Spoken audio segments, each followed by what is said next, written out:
Naïef Aguerd ne sera pas du voyage à Madrid avec l'Olympique de Marseille. Malheureusement, le défenseur marocain est forfait pour le déplacement au Bernabéu pour la première journée de Ligue des Champions. Protocole commotion oblige, malheureusement. Je pense que Naïef Aguerd est potentiellement dans un état pour affronter le Real Madrid. Malheureusement, le protocole fait qu'il faut un certain temps avant de pouvoir retrouver des contacts, avant de pouvoir aussi également retrouver le terrain.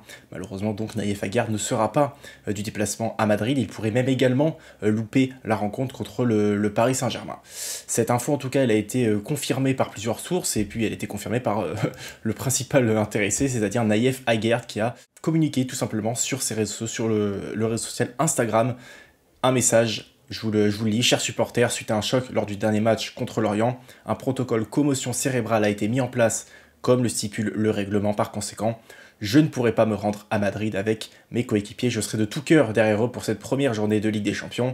Je vous remercie une nouvelle fois de l'accueil magnifique que vous m'avez réservé, et je serai demain le premier supporter de l'OM. Donc info assez terrible malheureusement pour Naïef Aguerd, ce qui va nous faire nous poser beaucoup de questions, notamment sur la défense de l'Olympique de Marseille. Quelle défense alignera Roberto De Zerbi pour affronter le Real Madrid de Kylian Mbappé? Vous voyez ces possibilités là, avec notamment Leonardo Balerdi qui devrait faire son retour dans l'équipe marseillaise. Il devrait être titulaire et retrouver le brassard de capitaine. On a pu entendre une blessure au pied qui aurait pu l'empêcher d'affronter Kylian Mbappé et le Real Madrid. Normalement, ça devrait aller pour Leonardo Balerdi, qui sera en tout cas dans le groupe et qui sera très probablement titulaire avec l'Olympique de Marseille. On voit les possibilités. On en a discuté il n'y a pas si longtemps dans une vidéo. Malheureusement, on avait mis forcément Naïef Aguerd dans l'équipe. Là, la plus probable, en tout cas des compositions, ce serait forcément la A, avec les joueurs les plus en forme. Chancel Medina, Balerdi donc, Benjamin Pavard qui a fait une excellente prestation contre Lorient, et puis Amir Murillo, j'ai envie de dire un petit peu l'indéboulonnable Amir Murillo, qui devrait également être titulaire contre le Real Madrid. Il y a une possibilité aussi de Timothy Weah, voilà, même si Timothy Weah pourrait jouer un petit peu plus haut pour une autre raison, notamment à cause de la lésion à la cuisse d'Ahmed Junior Traoré, qui sera absent à Madrid, mais également absent contre le Paris Saint-Germain. L'attaquant ivoirien ne sera pas du voyage à Madrid et ne sera pas là pour affronter le Paris Saint-Germain. Donc bon, ouais, c'est pour ça qu'un bon recrutement comme a pu le faire l'Olympique de Marseille, notamment derrière, ça laisse quand même des bonnes possibilités intéressantes pour affronter le Real Madrid, parce que voilà, si on se retrouve avec cette défense-là, Medina, Balerdi, Pavard et puis Murillo, ça reste quand même solide. Même si on sait que l'OM a eu des difficultés dans ce secteur-là, ça devrait être intéressant, et ce sera probablement la défense alignée par Roberto De Zerbi. On va continuer avec le Real Madrid, qui a annoncé son groupe, avec notamment le retour de Jude Bellingham, qui était blessé de longue date. Jude Bellingham est dans le groupe du Real Madrid pour affronter l'Olympique de Marseille. On a évidemment la présence de Vinicius Junior, la présence de Kylian Mbappé, la présence de Rodrigo aussi, qui joue moins, mais qui pourrait également avoir un rôle à jouer contre l'Olympique de Marseille. On sait qu'il lui préférait notamment Brahim Diaz ou encore Mastantuono. Et puis au milieu de terrain, on a parlé de Bellingham, il y a Camavinga qui revient, et puis un petit peu l'homme en forme aussi du Real en compagnie de Kylian Mbappé, c'est Arda Güler qui devrait également jouer contre l'Olympique de Marseille. Donc voilà, un groupe quand même pas mal. Ça va être évidemment très compliqué d'aller affronter le Real Madrid. Pour continuer, voilà un joueur qui a parlé de l'OM, parce qu'il y a eu également la conférence de presse de Xabi Alonso, qui n'a tout simplement pas parlé de l'Olympique de Marseille. Alors peut-être qu'il n'a pas eu les bonnes questions aussi pour parler du choc qui arrive. Enfin, du choc pour nous, c'est un choc forcément. Peut-être que pour lui, c'est un petit peu moins un choc. Mais il n'a pas parlé tout simplement de l'adversaire, donc on ne peut pas vraiment vous donner des informations sur ce qu'il a pu dire, vu qu'il n'a tout simplement rien dit.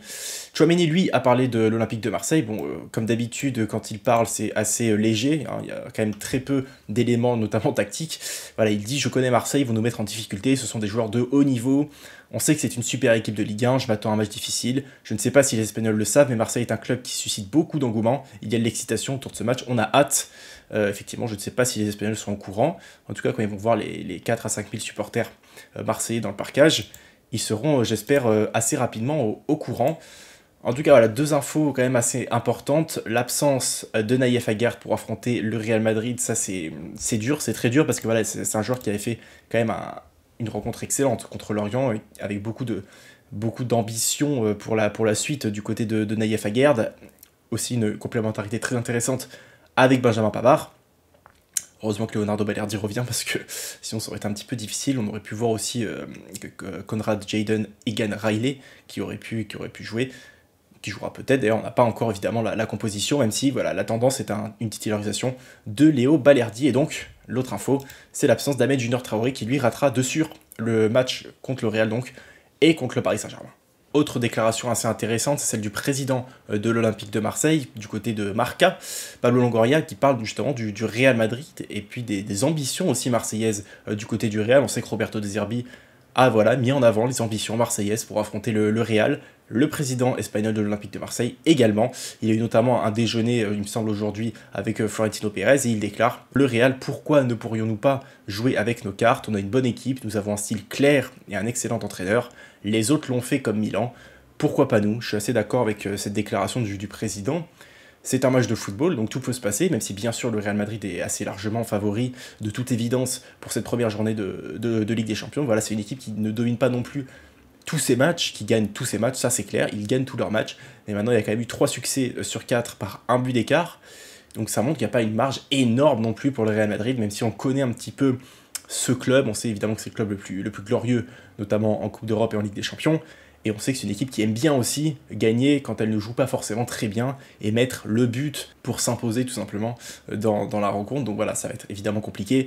Pablo Longoria essayer aussi de motiver ses troupes, voilà, ne pas vendre la peur, ne pas vendre la défaite avant le match. Je pense que bien sûr c'est un match qu'on ne coche pas forcément en tant que victoire quand on reçoit le calendrier, mais voilà, c'est la première journée, je pense qu'il faut se lâcher. L'OM ne doit pas avoir de regrets après justement avoir affronté le Real Madrid. L'OM doit tout donner et réaliser un match cohérent, voilà, avec une équipe intéressante qui devrait justement affronter le Real Madrid. Le président Marseille n'a pas réellement donné d'objectif, c'est ce qu'il déclare, je ne vais pas donner d'objectif clair en Champions League cette saison, car l'objectif prioritaire du club est de se requalifier l'année prochaine. Il faut voir où la compétition nous porte tout en étant réaliste. Voilà, il insiste sur le fait d'être réaliste, mais de ne pas abandonner ses ambitions. Et je pense que c'est aussi important de le rappeler parce que voilà, sur les dernières saisons, dernière fois qu'on a pu jouer la plus grande des compétitions européennes, c'est vrai que ça s'est pas très bien passé pour l'Olympique de Marseille. Le dernier match qu'on a joué, c'est cette défaite terrible à domicile contre le Tottenham de Pierre-Emile Højbjerg. On se rappelle évidemment tous de son but, de cette clim à la dernière seconde qui envoie l'OM à la 4e place malheureusement et qui permet pas à l'OM de continuer à disputer tout simplement la Coupe d'Europe parce que l'OM aurait été qualifié en Europa League. L'OM a donc quand même des armes pour aller poser problème au Real Madrid. Je pense forcément à Mason Greenwood ou encore à un Pierre-Emerick Aubameyang offensivement. Ce sont des joueurs qui savent aussi marquer, notamment contre des grosses équipes, et notamment contre le Real Madrid. C'est le cas en tout cas de l'attaquant gabonais Pierre-Emerick Aubameyang qui a marqué avec le Football Club de Barcelone, notamment il y a quelques années, un doublé assez impressionnant lors d'une victoire 4-0 du Barça sur la pelouse de Bernabéu. Donc espérons que l'attaquant gabonais ait encore quelques repères dans ce stade pour tenter d'aller, pourquoi pas, mettre un ou plusieurs buts pour l'Olympique de Marseille.